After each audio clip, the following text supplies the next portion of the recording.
All right, let's get right into it. Picture this. All the biggest names in streaming, all locked inside a giant cube, fighting it out for a cool $1 million. Now, this isn't just any old competition. Nope, this is a mrbeast production, a gauntlet specifically designed to push every single skill you can imagine. And there you have it, straight from the man himself. The premise is so simple, so brutal.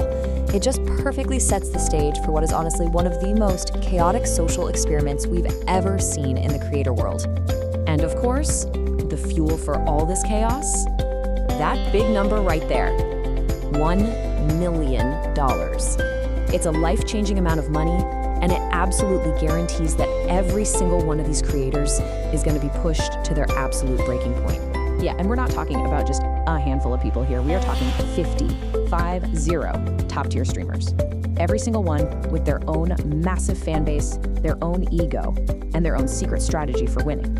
You can just feel the talent and the tension packed into that room right from the start. So this really is the big question at the heart of it all. I mean, in a room just overflowing with rivals, what does it actually take to survive? Is it about who has the most raw skill? Is it about popularity? Maybe the alliances you make? Or is it just pure dumb luck? Let's break down how these first wild hours actually played out. So, the very first challenge, it wasn't about gaming skill, it wasn't about how athletic you are, no. It was this raw, completely unfiltered test of your social standing. Basically, a popularity contest with a paintball gun. And the rules were absolutely savage. Everybody gets one shot.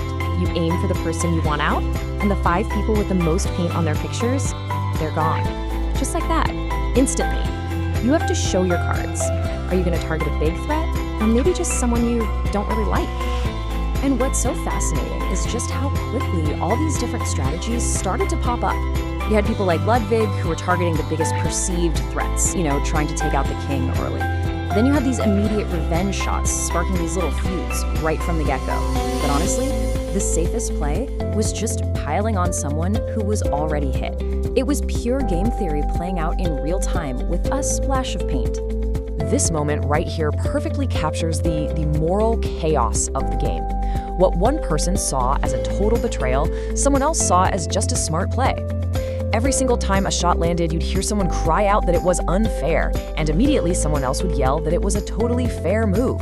You could literally see friendships fracturing in real time. And just like that, the first 5 were gone. I mean, the game had barely even started, and 10% of the competition was already out. And not because of a test of skill, but because of a vote of no confidence, delivered by paintball.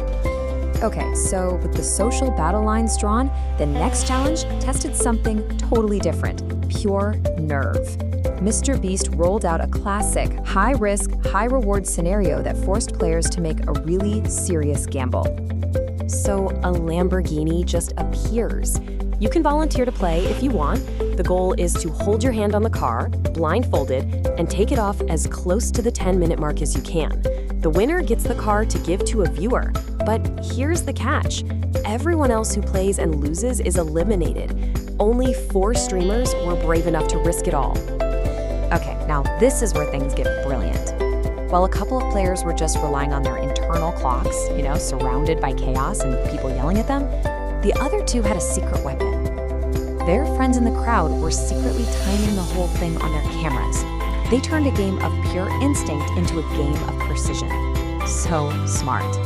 And in the end, that strategy totally worked. The player with the best intel won the car, and 3 more streamers were sent packing. So even if you didn't play, the herd was thinned out once again.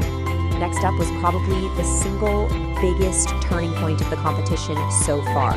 This next challenge was about to eliminate over half the remaining people, and your survival depended on making one single choice.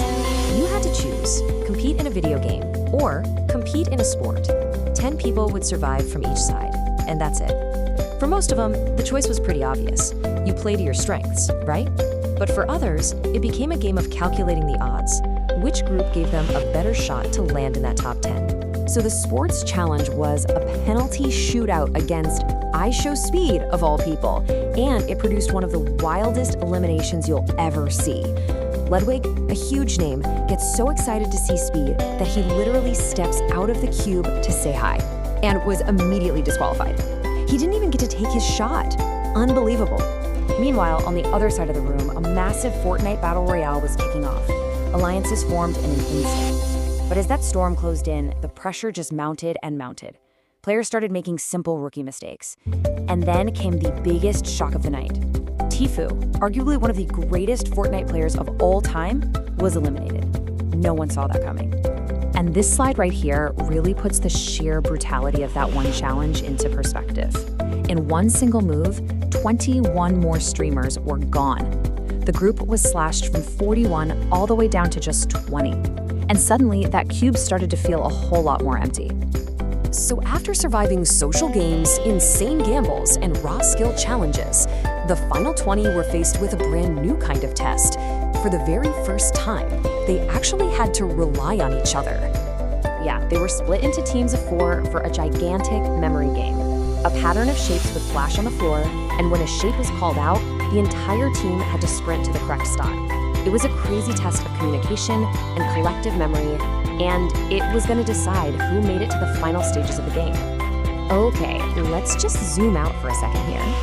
We've seen a social popularity contest, a high-stakes psychological test, a huge split between physical and digital skill, and now a team-based memory game.